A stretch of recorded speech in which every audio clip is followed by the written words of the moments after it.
नमस्कार, मेरे चैनल हिंदी अभिलाषी में एक बार फिर से आप सबका हार्दिक स्वागत है। आज हम जानेंगे महाभारत की एक और छोटी सी कहानी कि पांडव वंश में राजा परीक्षित कौन थे। कुरुक्षेत्र का युद्ध जीतने के बाद भी युधिष्ठिर स्वयं को हारे हुए व्यक्ति की तरह महसूस कर रहे थे। पांडवों की इस युद्ध में दूसरी पीढ़ी का भी नाश हो गया था। उनकी एकमात्र आस केवल उत्तरा और अभिमन्यु के अजन्मे बच्चे पर थी, जिसे गुरुपुत्र अश्वत्थामा ने ब्रह्मास्त्र से गर्भ में ही मारने का प्रयास किया था। किंतु श्री कृष्ण की कृपा से इस बच्चे को जीवन दान मिला और इसका नाम रखा गया परीक्षित। युद्ध के बाद युधिष्ठिर ने 36 साल तक राज्य किया। इसके बाद अभिमन्यु पुत्र परीक्षित को खुशी से हस्तिनापुर का राजा बना दिया और स्वयं अपने भाइयों और पत्नी द्रौपदी के साथ अपने अंतिम दिनों को बिताने के लिए हिमालय की ओर चले गए। अपने पूर्वजों का अनुसरण करते हुए परीक्षित भी एक न्यायप्रिय और बहुत लोकप्रिय राजा बने। एक समय की बात है कि राजा परीक्षित शिकार पर गए हुए थे।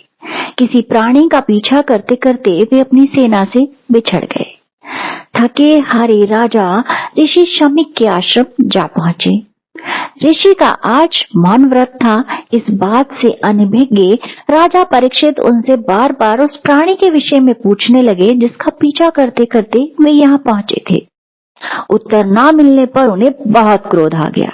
पास में ही एक मृत सर्प पड़ा था, उठाकर ऋषि के गले में डाल दिया और गुस्से से वहां से चले गए। शाम को जब ऋषि पुत्र श्रृंगी आश्रम में लौटे तो उन्होंने अपने पिता को गहन तपस्या में लीन पाया और देखा कि उनके गले में एक मृत सांप पड़ा हुआ है। क्रोध में आकर उन्होंने ऐसा अपराध करने वाले को श्राप दे डाला, जिसने भी मेरे निरपराध पिता के साथ ये नीच काम किया है, उस पापी की आज से 7 दिन के बाद विषधर तक्षक नाग के काटने से मृत्यु हो जाएगी। एक सिद्ध ऋषि का श्राप कभी खाली नहीं जाता। भविष्यवाणी के अनुसार ठीक 7 दिन के बाद तक्षक सांप ने सारी सुरक्षाओं को तोड़ते हुए राजा परीक्षित को काट लिया और उनकी मृत्यु हो गई। राजा परीक्षित के देहांत के बाद उनके पुत्र जन्मेजय ने हस्तिनापुर की बागडोर संभाली। एक दिन दरबार में उतंक नाम के एक ऋषि आए।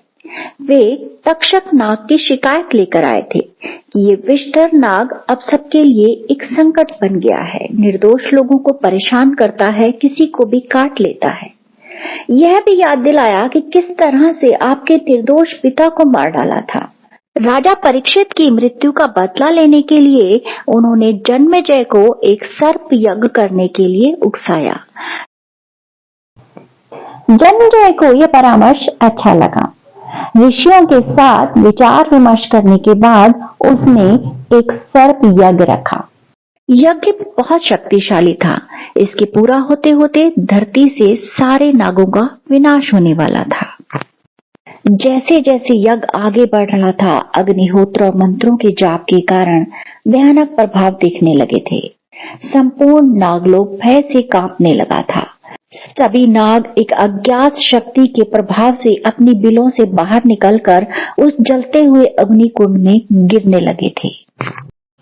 सबसे बड़ा दोषी तक्षक नाग अभी भी जीवित था, क्योंकि उसने अपने मित्र इंद्रदेव की शरण ले ली थी।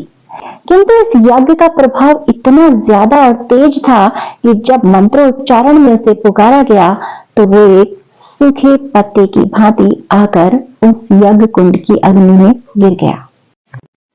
तभी वहां एक युवा बालक यज्ञ मंडप में आ गया और वहां बैठे सभी महानुभावों और राजा जन्मेजय का स्तुति गान करने लगा। वो इतना सुंदर था कि राजा जन्मेजय अत्यंत प्रसन्न हो गए और उन्होंने उसे कहा कि जब तक सर्प पत्र चल रहा है, तुम्हें जो चाहिए तुम वो मांग सकते हो। उस बालक ने कहा, राजन, मुझे आपसे रत्न, आभूषण, गायें कुछ भी नहीं चाहिए। मैं तो केवल इस सर्प पत्र का अंत चाहता हूँ और अपनी माता की कुल की भलाई की कामना करता हूँ। उस बालक का नाम आस्तिक था। वह नागों के राजा वासुकी का भांजा था। जन्मेजय ने आस्तिक से कहा कि वह अपना मन बदले और अन्य कोई उपहार मांग ले, लेकिन वो अपनी इच्छा पर अटल था। वहां आए ऋषियों और अन्य अतिथियों ने भी उसी का पक्ष लिया और सभी ने आग्रह किया कि अब इसे समाप्त किया जाए।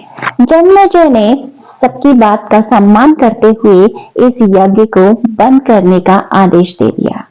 तो दोस्तों, आपको ये जानकारी, ये कहानी कैसी लगी, ये मुझे कमेंट में लिखकर जरूर बताइएगा।